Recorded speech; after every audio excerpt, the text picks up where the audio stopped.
மதராசி படத்தோட எக்ஸ்பெக்டேஷன் எப்படி இருந்துச்சு, கிளிம்ஸ் எப்படி இருந்துச்சு நீங்களும் பார்த்துருப்பீங்க. மதராசி பொறுத்தளவுக்கு முருகதாஸ் இதே பயத்தோட தான் பண்ணிட்டு இருக்காரு. ஆமாம்மா, அவருக்கும் நிறைய பயம் இருக்கு. எனக்கு தெரிந்த அவர் படத்தை எடுத்துட்டு சில மூத்த இயக்குனர்கள், இப்போ சிவகார்த்திகேயனுக்கு தெரிந்த சில இயக்குனர்களுக்கெல்லாம் போட்டு காமிச்சிருக்காங்க. அதாவது என்னதான் அவர் கால்ஷீட் கொடுக்க முன் வந்தாலும் முருகதாஸ் மேலே ஒரு நம்பிக்கை வர்ற அளவுக்கு ஒரு கதையை அவர் சொல்கிறாரு. அப்போ நீங்கள் அதைத்தானே பார்க்கணும். வாய்ப்பு கொடுத்தாரு, இவர் தான் வளர வச்சாருன்னு சொல்கிறது அது கொஞ்சம் தவறாக. பொங்கலுக்கு விஜய் கூட மோதன் அப்படிங்கிறது ரெட் ஜெயிண்ட்டுக்கும் சரி, அவங்களுக்கு ஒரு அரசியல் காரணம் இருக்கும். சிவகார்த்திகேயன் பர்சனலாக விரும்புகிறாரா விஜய்? இல்லை, அவர் விரும்பவே இல்லை. அவர் எப்படியாவது இது தள்ளி போடுங்கன்னு தான் கேட்குறாரு. அவருக்கு என்னென்னா, இந்த ரசிகர்களுடைய கோபத்தை நம்ம சம்பாதிச்சுக்கிட்டோம்னா அது லைஃப் லாங் தொடரும்னு அவர் நினைக்கிறார். இந்த ஒரு படத்தோட போகிறது இல்லை, அடுத்து சிவகார்த்திகேயன் படம் வரும்போது கும்பலாக அடிப்பாங்க. அவர் மீது ஒரு பெரிய அன்பும் நம்பிக்கையும் வைக்கலைன்னா அப்படி ஒரு காட்சிக்கே முதல்ல ஒத்துக்க மாட்டார். ஸோ அப்படி நம்ம மீது அன்பாக இருந்த ஒருத்தரை வேறு அரசியலுக்காக காலி கொண்டு போகிறாங்க. அந்த நட்பை அரசியல் காரணத்துக்காக பலி கொடுத்துடக்கூடாதுன்னெலாம் அவர் நினைக்கிறார். அவர் நினைச்சா ஒரு ரிலீஸை தடுக்கிற இடத்துல இந்த கம்பெனியில் இல்லை.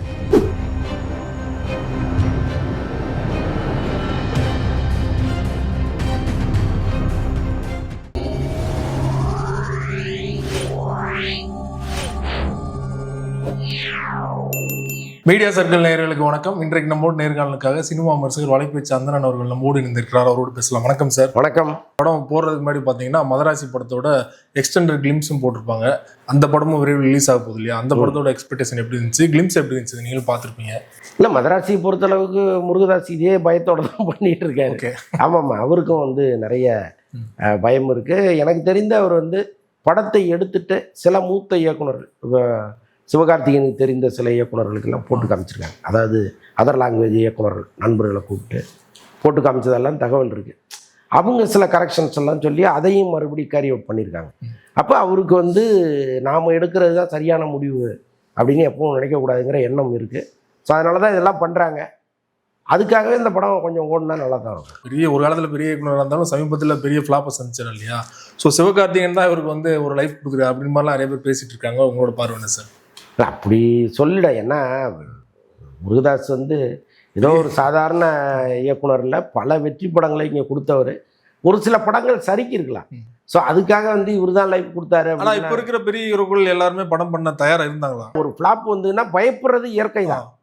ஆனால் நீங்கள் அதுலேருந்து மீண்டு வர்றது தானே. அது இவர் ஒரு நல்ல கதையை சொல்லாமல் சிவகார்த்திகேயன் கொடுத்துட போகிறது இல்லைல்ல. என்னதான் அவர் கால்ஷீட் கொடுக்க முன் வந்தாலும் முருகதாஸ் மேலே ஒரு நம்பிக்கை வர்ற அளவுக்கு ஒரு கதையை அவர் சொல்கிறாருல்ல. அப்போ நீங்கள் அதைத்தானே பார்க்கணும். ஒரு வாய்ப்பு கொடுத்தாரு, இவர் தான் வளர வச்சாருன்னு சொல்கிறது அது கொஞ்சம் தவறாக போடுது. ஏன்னா சிவகார்த்திகேயனுக்கு எனக்கு யாரும் வாய்ப்பு கொடுக்கல அவருன்னு சொல்லிட்டு அவர் ஓப்பனாக சொல்லிட்டாரு. விஜய் டிவி சொன்னார், சொன்னார், அவரே வெளிப்படையாக சொல்லியிருந்தார் இல்லையா? சூப்பர். இது அவருக்கே திரும்புது.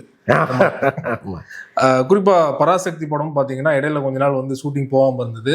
ஆரம்பிச்சிட்டாங்களா சார்? திரும்ப ஆரம்பிச்சு ஷூட்டிங் போயிட்டு இருக்கு. இல்லை என்னென்னா செகண்ட் யூனிட் போட்டும் வேகமாக ஷூட்டிங் போயிட்டு. அவங்களுக்கு என்னென்னா பொங்கலுக்குள்ளே படம் வந்துடணும், இன்னொரு 30 நாளோ 35 நாளோ ஷூட்டிங் இருக்குங்கிறாங்க.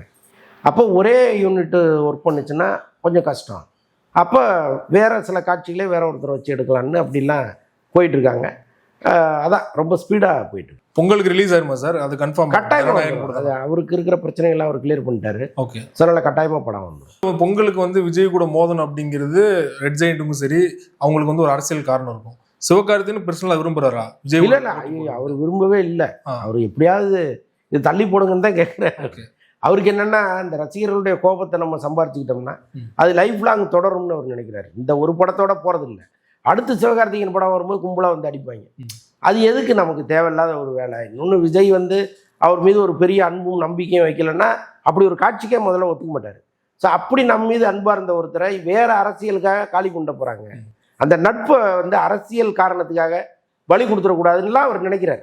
அவர் நினைச்சா ஒரு ரிலீஸை தடுக்கிற இடத்துல இந்த கம்பெனியில் இல்லை. இதுவே வேற ஒரு சின்ன கம்பெனிக்கு சிவகார்த்திகேயன் படம் பண்ணுறாரு அப்படின்னா, சார் இப்போ ரிலீஸ் வேணாம்னா அவங்க கேட்டுப்பாங்க. ஆனால் இந்த கம்பெனியை பொறுத்தளவுக்கு இது ஒரு பெரிய நிறுவனம். ஆமாம், அவர் சிவகார்த்திகேயன் கையில் இல்லை. அவங்க ஒரு முடிவு எடுக்கிறாங்க, அதை நோக்கி அவங்க போயிட்டு இருக்காங்க. ஸோ அதே போல சிம்பு வெற்றிமாறன் அந்த படம் இணையறதுல நிறைய சிக்கல், நீங்களும் தொடர்ச்சியா வலைபேசியில் பேசிட்டு இருக்கீங்க. உண்மையில என்னதான் சார் பிரச்சனை? படம் வந்து டிராப் ஆயிருச்சா இல்லை நடக்க போகுதா? இல்லை, அவர் வெற்றிமாறன் வந்து தானு சாருக்கே பண்ணலாங்கிற மாதிரி இப்போ ஃபைனலாக முடிவு எடுத்திருக்காங்க போல இருக்கு. தானு சார் என்ன சொல்கிறாருன்னா, செலவு அதிகமாகாமல் ஒரு படம் கொடுங்க. ஏன்னா இப்போ செட்டு வந்து ஒரு செட்டு ஆவின் பக்கத்தில் போட்டாங்க, அலசர பக்கத்தில் போடும்போது அவர் சொன்ன பட்ஜெட்டு வேறு, முடியும் போது 20 கோடி ரூபா பட்ஜெட்டாக மாறி போச்சு. அப்போ வந்து செட்டை பாதியிலே நிறுத்துங்கன்ட்டார். இது மாதிரி வெற்றிமாறன் வந்து ஒரு கிளாரிட்டி இல்லாமல் ஒரு வேலையை செய்யும்போது பட்ஜெட்டை எங்கேயோ கொண்டு போய் நிறுத்திட்டா என்ன பண்ண முடியும்னு அவருக்கு ஒரு பயம் இருக்குது. அப்போ எனக்கு எல்லாத்தையும் கிளியராக கொடுங்கன்றார். இப்போ இவங்க என்ன பண்ணுறாங்க, அதன் காரணமாக ஒரு டிலே வந்ததுன்னா என்ன பண்ணுறது, எல்லாத்தையும் ஃப்ரீக்வெண்ட்டாக செலவு பண்ணுற ஒரு ப்ரொடியூசராக பார்த்து போகணுன்னு தான் சிம்பு முடிவெடுத்து வேற ஒரு தெலுங்கு நிறுவனத்துக்கு கொண்டு போகிறாரு. ஓகே. அப்போ வெற்றிமாறன் வந்து ஃபைனலாக இப்போ என்ன சொல்கிறாரு, தானு சார் வந்து கேட்கும் போதெல்லாம் பணம் கொடுத்துருக்காரு, அட்வான்ஸ் வாங்கியிருக்காரு இல்லையா? அட்வான்ஸ் வாங்கியிருக்காரு. வாடிவாசல் வச்சு தான் அவ்வளோ அட்வான்ஸ் வாங்கி பெரிய தொகையாக வாங்கியிருக்காரு இல்லையா? கிட்டத்தட்ட 18 கோடி ரூபா வாங்கிட்டாரு. ஓகே. இப்போ நம்ம அவருக்கு படம் பண்ணலன்னா அது எத்திக்கலாக இருக்காது. ஸோ அதனால் வேண்டாம், நம்ம அவருக்கே பண்ணிவிடுவோம் அப்படின்னு இப்போ பேசியிருக்காங்க. கொஞ்சம் பட்ஜெட்டை குறைச்சி கிளியர் கட்டாக இவர் இதுதான் சொல்லிட்டாருன்னா போயிடுவாங்க. சிம்புக்கும் ஒரு அழுத்தம் இருக்கும் இல்லையா? ஆனால் விரைவில் அஸ்வத் மாதிரி ஷூட்டுக்கு போனோம். ஆமாம். ஸோ அவர் தான் மாட்டிக்கு முடிக்கிறாரு. அப்போ 2 பேர் பிரச்சனை இல்லை. இல்லைங்க, இதில் வந்து யாராவது ஒரு தரப்பு இறங்கி வரணும். ஓகே. அங்கேயே உட்காந்துக்கிட்டு இது சால்வ் ஆயிரும்னா வராது. அப்போ சிம்பு இதில் இறங்கி மெனக்கெட்டு 2 பேரையும் உட்கார வச்சு ஃபைனலுக்கு கொண்டு வரணும். இது ஹீரோக்கள் வழக்கமாக செய்கிறது தான். ஒரு தயாரிப்பாளருக்கும் இயக்குனருக்கும் ஏதோ ஒரு வகையில் ஒரு பிரச்சனை போயிட்டு இருந்ததுன்னா டக்குன்னு அவங்க இறங்கி, என்ன சார் பட்ஜெட் தான் பிரச்சனையா, வாங்க உட்காருங்க என்னன்னு பண்ணுவோம்பாங்க. பட் இவர் எந்த விதத்தில் அதில் ஒர்க் பண்ணுறாருன்னு தெரில. ஆக மொத்தம் படம் வந்துடும், ஏதோ ஒரு சின்ன சிக்கல் இருக்குது, சரி பண்ணிட்டாங்கன்னா ஸ்டார்ட் பண்ணுவாங்க. தேசிங்க பெரியசாமி பார்த்தீங்கன்னா பெரிய வெற்றி கொடுத்துட்டு கிட்டத்தட்ட 3 வருடங்களா வெயிட் பண்ணிட்டு இருக்காரு சிம்புவோட கால் சீட்டுக்காக. அந்த படம் எப்போ சார் ஆரம்பிக்க போகிறாங்க? இல்லை அவர் டீலில் விட்டாரா? இல்லைங்க, அதாவது ஒரு டைரக்டர் பண்ணுற மிகப்பெரிய தவறு இதுதான். நீங்கள் ஒரு வெற்றி படம் கொடுத்தீங்கன்னா அந்த வெற்றியை ஜனங்க மறைக்கிறதுக்குள்ளே இன்னொரு படம் கொடுத்துருங்க. படங்கமரு கார்த்தின்னு ஒருத்தர் இருந்தார், கார்த்தி தங்கவேல், செம படம் அது. ஆனால் இன்னி வரைக்கும் ஒரு படம் பண்ணல. என்னென்னா ஒவ்வொரு கம்பெனியாக சுற்றுறது, அங்கே ஏதாவது ஒரு சின்ன பிரச்சனையாகவும் அங்கே அதை சால்வ் பண்ணாமல் அதுக்கு ஒன்று ஒத்து போகணும். இது மாதிரி இல்லாமல் சரி ரைட்டு இன்னொரு இடத்துக்கு போகிறேன், இன்னொரு படம் எத்தனை வருஷம் ஆச்சு, அப்போ அடுத்து இன்னொரு கம்பெனிக்கு போகும்போது இவரை மறந்துடுவாங்க. ஸோ அந்த மாதிரி தான் சில விஷயங்கள் நடந்தது. இப்போது தேசிங் பெரியசாமி பொறுத்தளவுக்கு ஒரு 150 கோடி பட்ஜெட்டில் ஒரு கதை ரெடி பண்ணுறாருன்னா பட்ஜெட்டு தான் அங்கே இடையூறாக இருக்குது. அப்போ நீங்கள் என்ன பண்ணணும், வேறொரு படம் பண்ணுறதுக்கு தயாராகிடும். நீங்கள் பெரிய டைரக்டராக மாறி லோகேஷ் கனகராஜ் மாதிரி ஒரு டைரக்டராக நீங்கள் மாறிட்டீங்கன்னா 150 கோடி, நான் 200 கோடி கூட நீங்கள் படம் பண்ணலாம். அப்போ அந்த இடத்துக்கு நடுவில் ஒரு படம் பண்ணிடணும். அந்த கிளாரிட்டி அவர்கிட்ட இல்லையோன்னு நினைக்கிறேன். ஓகே. இன்னைக்கு காலையில் பார்த்தீங்கன்னா ஒரு போஸ்டர் சார், விண்ணை தாண்டி வருவாயா 1300வது நாள் ஓடுது அப்படின்னு சொல்லிட்டு. நிறைய பேருக்கு தெரியுமான்னு தெரியல, 1300வது நாள் விஆர் மாலில் தொடர்ச்சியாக ஓடிட்டு இருக்குன்னு சொல்லுவாங்க. என்ன சார் அவ்வளோ பேர் பார்க்குறாங்களா இன்னும்? விஆர் மாலில் இரவு காட்சி அந்த படம் பார்க்குறாங்க. ஓகே. அது போய் டெய்லி ஒரு ஷோ மட்டும் ஓடுது. டெய்லி ஒரு ஷோ மட்டும். நம்மளும் வந்து வலைபேசியில் ஏற்கனவே அதை பற்றி எல்லாம் பேசலாம். அது பெரிய விஷயந்தான். ஏன்னா அது இந்த காதலிக்கிற உள்ளங்கள் எப்போ வேணாலும் அந்த படத்தை பார்க்கலாம். ஸோ அதுக்காக ஒரு டைம் ஒதுக்கியிருக்காங்களோன்னு எனக்கு தோணுச்சு. அது போயிட்டுருக்கு நல்லா. நிஜமாவே வெறும் தியேட்டரவங்க வச்சு ஓட்டல, மக்கள் வந்துட்டு இருக்காங்க. குறிப்பாக அஜித் சார் படம் எப்போ வந்து அனௌன்ஸ்மெண்ட் அஃபிஷியலாக வரப்போகுது அப்படிங்கிறோட எல்லோருடைய எதிர்பார்ப்பு இருக்குது. எதனால சார் இந்த தாமதம்? ரோமியோ பிக்சர்ஸ் தரப்புல இருந்தா இல்லை அஜித் தரப்புல இருந்தா? ஆக்சுவலாக வந்து ரோமியோ பிக்சர்ஸ் தான் இப்போதைக்கு அதை அறிவிக்க வேண்டான்னு காத்திருக்காங்க. என்னென்னா ஃபைனான்ஸ் வாங்கி படம் பண்ணணும், இது இந்த பட்ஜெட்டு அது இதுன்னு நிறைய விஷயங்கள் இருக்குது. இது எல்லாமே கிளியரான பிறகு நம்ம சொல்லலான்னு அவங்க நினைக்கிறாங்க. இதுக்கடையில் இன்னொரு தகவலும் இங்கே வருது. என்னென்னா அஜித்தே வந்து இதில் ஒரு பார்ட்னர் மாதிரி உள்ளே வந்து ஓகே அப்படி பண்ணுறாரு, ஒரு ஃபர்ஸ்ட் காப்பி மாதிரி இவர் கொடுக்குறாரு, பிஸ்னஸ் எல்லாம் அவர் பார்க்குறாருங்கிற மாதிரியும் ஒரு தகவல் போயிட்டுருக்கு. எனக்கு தெரிஞ்ச அஜித் வந்து அப்படி இறங்குறவர் இல்லை.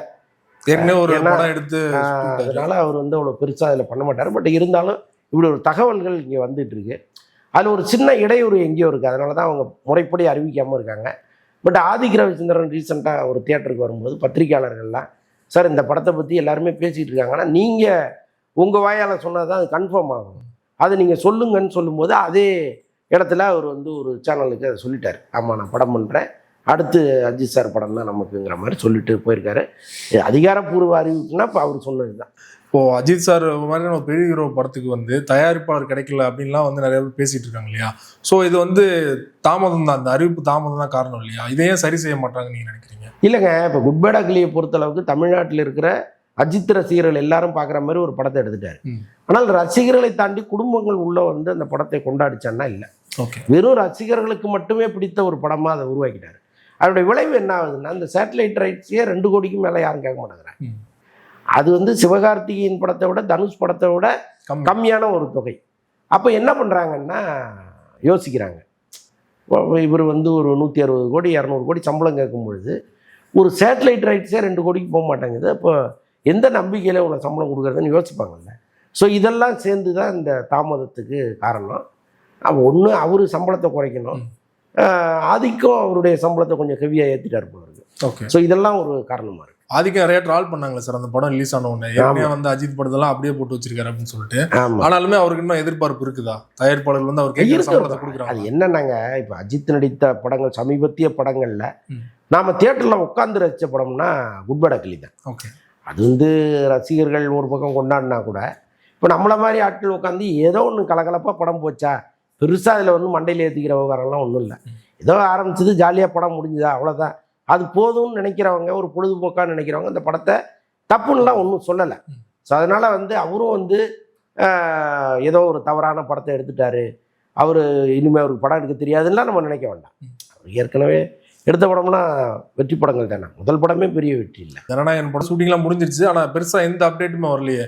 கட்சி ரீதியாக அவர் வந்து பிஸியாக இருக்கனால வந்து இப்போதைக்கு அப்டேட் வேணாம்னு முடிவு பண்ணுறாங்க. ஆமாம், அவரே தான் அது வேண்டாம்னு சொல்லுவாங்க. ஏன்னா இப்போ எல்லாருடைய பார்வையும் ஜனநாயகனை பற்றி போயிருச்சுன்னா நம்முடைய அரசியல் வேகம் வந்து தடைபடும். அதனால் முதல்ல மாநாடுகள் கூட்டங்கள் இதெல்லாம் பண்ணிட்டு அந்த ரிலீஸ் டைமில் அதை கையில் எடுப்போம்னு சொல்லியிருக்காரு. ஸோ அதனால் அமைதியாக இருக்கு. பெரிய ஹீரோ படங்கள் வந்தாலே 1000 கோடி அடிக்குமா அப்படிங்கிற ஒரு கேள்வி தொடர்ச்சியாக வந்துட்டு இருக்கு.